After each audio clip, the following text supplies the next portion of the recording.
पश्चिम महाराष्ट्राला जोडणारा करूळ घाट हा अखेर वाहतुकीसाठी खुला करण्यात आला आहे।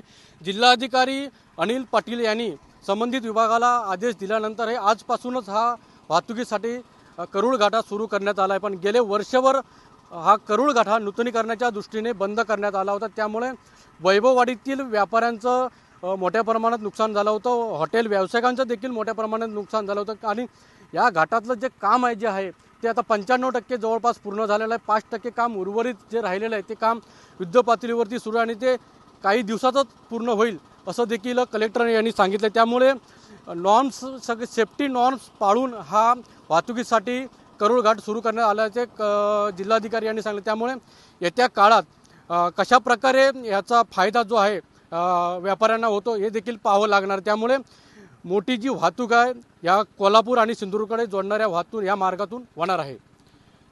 अनंत पातडे, TV9 मराठी, सिंधुदुर्ग।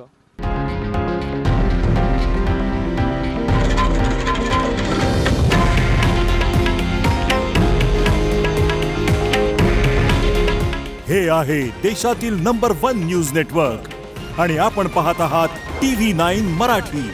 काळजी तुमची, हित महाराष्ट्राचं।